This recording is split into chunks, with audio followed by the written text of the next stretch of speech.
Bienvenidas y bienvenidos a su programa de Historia, Ciencias Sociales y algo más, un espacio de análisis, reflexión y diálogo donde el pasado y el presente se encuentran para ayudarnos a comprender el mundo en que habitamos. A lo largo de 30 minutos exploramos hechos históricos y problemáticas contemporáneas desde la mirada crítica de la historia y las ciencias sociales, porque entender los procesos, contextos y actores que los construyen es esencial para interpretar la realidad que nos rodea. Aquí no solo hablamos del qué pasó, sino también del por qué, para qué y qué sigue. Esto es de historia, ciencias sociales y algo más. Comenzamos. ¿Alguna vez has sentido que la ciudad te observa? No solo con sus cámaras, sino con sus miradas invisibles. Los ojos del guardia de la esquina, los algoritmos que analizan tus movimientos, las puertas que se abren o se cierran según quién eres o cómo te ves. Yo considero que vivir en una ciudad contemporánea es cada vez más vivir bajo una mirada constante. Una mirada que se justifica en nombre de la seguridad, del orden o de la eficiencia, pero que muchas veces termina definiendo quién pertenece y quién queda fuera. Bienvenidas, bienvenidos, bienvenides a De Historia, Ciencias Sociales y algo más. Soy José Gabino Castillo Flores y en este episodio titulado La ciudad bajo vigilancia, del panóptico a la exclusión digital, quiero reflexionar contigo sobre cómo nuestras ciudades, esas que habitamos, amamos y a veces sufrimos, se han convertido en espacios donde el poder observa, clasifica y controla. Desde las ideas de Michel Foucault, quien analizó el panóptico como metáfora del poder moderno, hasta los sistemas digitales de vigilancia que hoy miden cada paso que damos, la historia urbana parece repetir un mismo principio: el control de la vida a través del espacio. En este episodio propongo mirar la ciudad como un laboratorio de poder, desde el alumbrado público que iluminó las calles del siglo XIX para vigilar los cuerpos de los pobres, hasta las cámaras inteligentes que hoy rastrean rostros en tiempo real. Hay una línea continua de control y exclusión. Y es aquí donde las ciencias sociales nos ofrecen algo invaluable: la posibilidad de desnaturalizar lo cotidiano, de mirar con ojos críticos lo que parece normal, porque nada es más político que el espacio en que vivimos, ni más histórico que las formas de ordenarlo. Considero que pensar la ciudad vigilada no es solo hablar de tecnología o seguridad, es hablar de quién tiene derecho a la visibilidad y quién es confinado a la sombra, de cómo la vigilancia se cruza con la desigualdad, la pobreza y la discriminación. Es preguntarnos si acaso, bajo la promesa de protegernos, no hemos construido una urbe que decide quién puede estar y quién debe desaparecer de la mirada pública. Por eso, en los próximos minutos recorreremos 3 momentos. Primero, la ciudad disciplinaria y el origen del panóptico.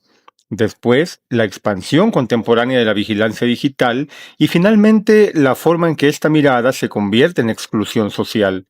Desde la historia y las ciencias sociales te invito, pues, a pensar juntos qué hay detrás de la seguridad y a quién sirve la mirada que todo lo ve. Pues bien, empecemos por la idea de la ciudad disciplinaria, del orden urbano al panóptico. Si queremos entender por qué hoy vivimos en ciudades vigiladas, debemos mirar hacia atrás, a los orígenes mismos de la ciudad moderna. Yo considero que el control del espacio urbano no comenzó con las cámaras ni con los algoritmos, sino con una idea más profunda, la de ordenar el cuerpo social. En el siglo XVIII y el XIX, las autoridades europeas y también las coloniales empezaron a ver la ciudad como un organismo que podía enfermar, contaminarse o rebelarse. De ahí surgió la obsesión por hacerla visible y legible. Calles rectas, alumbrado público, numeración de casas, censos, reglamentos, cuerpos de policía. Cada una de esas medidas buscaba algo más que comodidad o limpieza. Buscaba disciplinar. En su libro Vigilar y castigar, de Michel Foucault, explicó cómo el poder moderno dejó de centrarse en el castigo físico y comenzó a actuar sobre las conductas. Para ello diseñó una metáfora que se ha vuelto indispensable: el panóptico. Inspirado en la prisión ideal concebida por Jeremy Bentham, este modelo arquitectónico permitía a un solo vigilante observar a todos los prisioneros sin ser visto. Pero más allá del edificio, Foucault vio allí una lógica del poder, una mirada que produce obediencia incluso cuando nadie está mirando. Pienso que esa idea resume buena parte de la modernidad. Vivimos tratando de comportarnos como si siempre fuéramos observados. La ciudad moderna adoptó esa lógica precisamente. Los urbanistas y gobernantes del siglo XIX, Haussmann en París, Porfirio Díaz y sus ingenieros en México, imaginaron una urbe donde la visibilidad equivalía a control. Los bulevares rectos no solo embellecían, facilitaban el desplazamiento del ejército y la vigilancia policial. El alumbrado público no solo iluminaba, sino que expulsaba a los pobres y a los indeseables, así entre comillas, de la penumbra. El orden urbano se convirtió en una herramienta de poder desde ese momento. En ese sentido, la historia de la ciudad moderna es también la historia, podríamos decir, de una pedagogía del comportamiento. Aprender a circular, a no detenerse, a consumir, a no molestar. Las ciencias sociales nos ayudan a ver que este modelo no solo buscaba seguridad, sino construir sujetos normales. Hay que también entrecomillar la palabra normales. Lo que estaba en juego era definir qué cuerpos podían ocupar el espacio y cuáles debían ser confinados. Los locos, los enfermos, los vagos, los pobres fueron así excluidos de la ciudad. Como diría Locke Backward en su libro Castigar a los pobres, el Estado moderno combinó políticas urbanas y punitivas para gestionar la marginalidad. La calle, el manicomio, la prisión y el hospital son variaciones de un mismo principio Foucaultiano: vigilar para corregir. En la América Latina del siglo XIX esta lógica adoptó matices propios. Considero que los intentos de modernización urbana fueron también proyectos de exclusión. En la Ciudad de México, en Buenos Aires, en Lima o en Santiago, la higiene y el progreso se usaron como justificaciones para expulsar a los pobres del centro de las ciudades, desplazar mercados populares y controlar el ocio popular. En Saltillo o Monterrey, por ejemplo, los reglamentos municipales del Porfiriato establecieron horarios, límites y sanciones para quienes perturbaran el orden o vagaran sin oficio. El espacio público se convirtió así en un escenario de obediencia. A la vez, la vigilancia se interiorizó. No hizo falta una cámara en ese momento para que la mirada del poder penetrara en la vida cotidiana. Las escuelas, las fábricas, los cuarteles y los hospitales reprodujeron la lógica panóptica: hacer vivir y dejar morir, como diría Foucault más adelante al desarrollar su concepto de biopolítica. La disciplina no solo se ejercía sobre los cuerpos, sino también sobre las poblaciones. Estadísticas, controles sanitarios, planificación urbana. La ciudad, pues, con ello se volvía una red de observación permanente. Es importante recordar esto: la vigilancia no comenzó con la tecnología, sino con una forma de pensar la sociedad. Y esa forma persiste.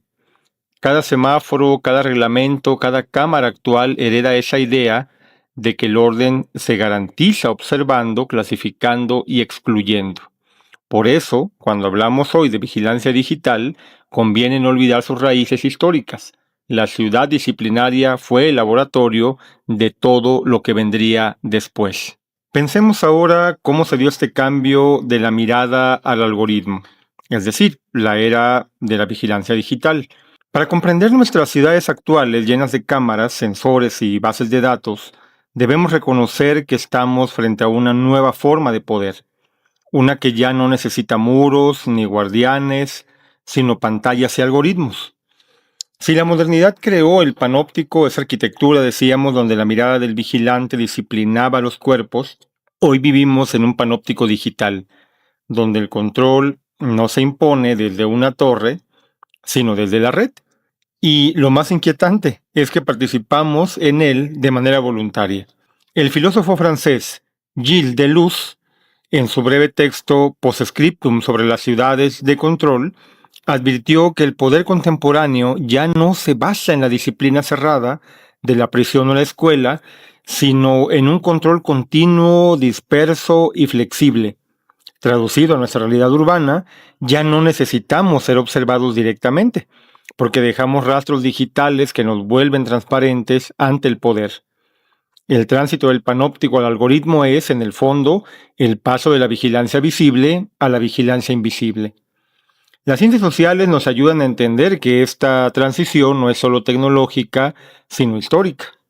En el siglo XIX, la ciudad moderna se llenó de dispositivos de control físico, por ejemplo, decíamos el alumbrado, la policía, los reglamentos.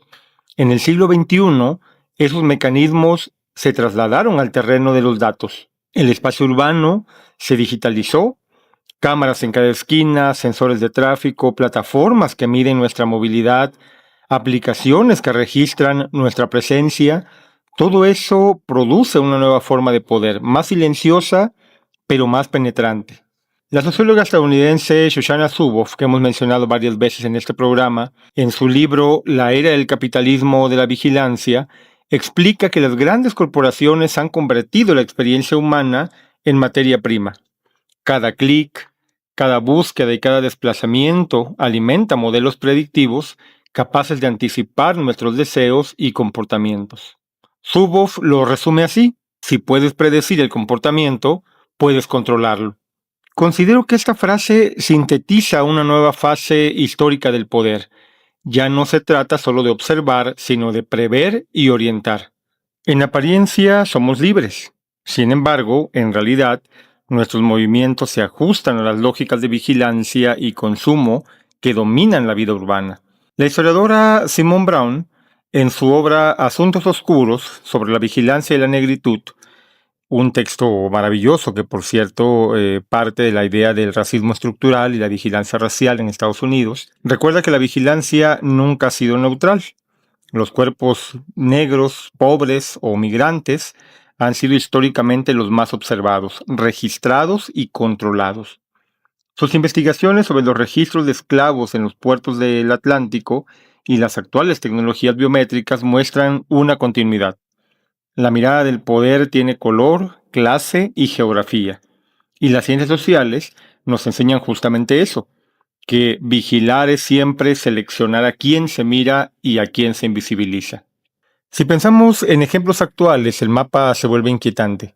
En China, el sistema de crédito social clasifica a las personas según su conducta. Quién cruza el semáforo, qué compra, con quién se relaciona. En Estados Unidos y Reino Unido, los algoritmos de predicción del delito reproducen los sesgos raciales de los datos históricos. En México, los centros de videovigilancia C5 y C4 multiplican los ojos electrónicos bajo el discurso de la seguridad, pero sin garantizar transparencia ni rendición de cuentas. Como historiadores y científicos sociales debemos entonces preguntarnos a quién protege realmente la vigilancia y a quién vigila más. El historiador David Leon, autor de Estudios sobre vigilancia, una visión general, afirma que vivimos en una sociedad de la vigilancia, donde el control se ejerce de manera difusa, cotidiana y aparentemente benigna. En sus palabras, la vigilancia es una práctica social ordinaria, pero con efectos extraordinarios.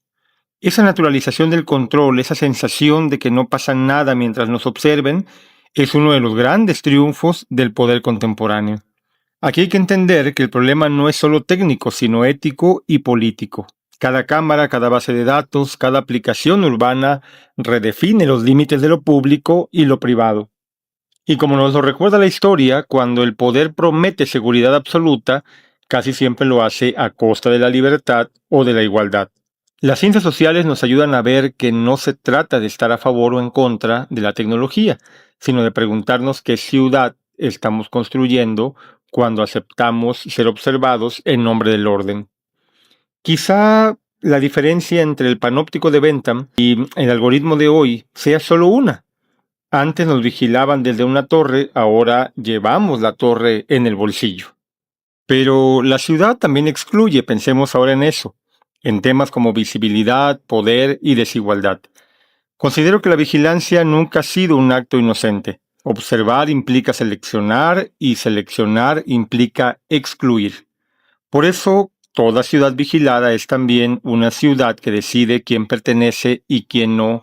Desde el alumbrado del siglo XIX, decíamos, hasta las cámaras inteligentes del siglo XXI, el poder urbano ha utilizado la visibilidad como una forma de ordenar, ver para controlar y controlar para excluir. La historia nos enseña que los espacios urbanos siempre han sido escenarios de desigualdad.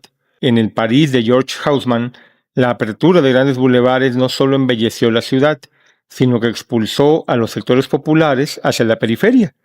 En la Ciudad de México del Porfiriato, los proyectos de modernización desplazaron mercados, oficios y viviendas impropias del progreso, hubieran dicho los científicos de Díaz. Yo pienso que estos ejemplos históricos revelan una lógica persistente. La ciudad se construye excluyendo. Cada remodelación, cada política de seguridad o embellecimiento urbano suele implicar una frontera invisible entre quienes pueden habitar el centro y quienes deben ser desplazados.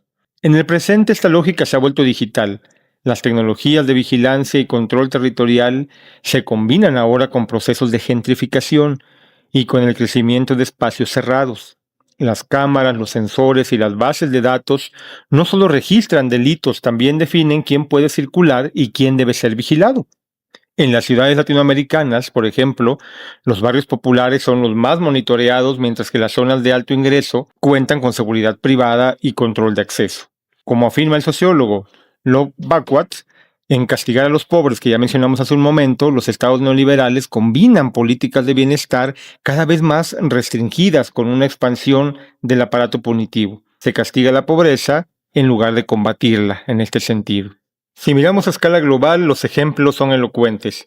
En Johannesburgo, la segregación del apartheid fue sustituida por barrios amurallados y tecnologías de reconocimiento facial que protegen las zonas ricas. En Bombay, la construcción de enclaves empresariales digitales ha desplazado comunidades enteras y el acceso al espacio público depende del nivel de consumo.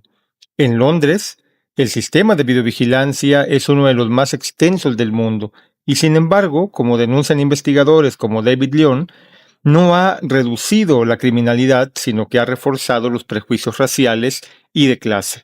Y en San Paulo, los helicópteros policiales patrullan los barrios pobres, mientras las zonas financieras permanecen protegidas por muros y cámaras privadas. En todos estos casos, la mirada del poder se distribuye de manera desigual. Los de arriba miran, los de abajo son mirados. El filósofo camerunés Achille Mbembe, que también hemos mencionado en varios programas, en su obra Necropolítica, plantea que el poder contemporáneo decide no solo cómo se vive, sino quién puede vivir. Esa idea resulta particularmente útil para pensar la ciudad vigilada. Las políticas de control urbano, los cercos digitales y los organismos de riesgo no solo organizan el espacio, sino que también establecen jerarquías de valor humano. Y aquí radica una de las cuestiones más graves de nuestro tiempo. La vigilancia crea mapas morales de la ciudad, donde algunos cuerpos son considerados peligrosos o descartables. Las ciencias sociales y la historia nos permiten ver las continuidades. Cuando en el siglo XVIII las autoridades españolas censaban vagos y malentretenidos, no solo buscaban información, estaban buscando clasificar y disciplinar a la sociedad. Hoy los sistemas de seguridad inteligente hacen lo mismo con nuestros nombres. Perfilamiento de riesgo, predicción criminal, analítica de comportamiento. La tecnología cambia, pero el principio permanece: vigilar para gobernar la diferencia. Frente a este panorama, necesitamos repolitizar la mirada.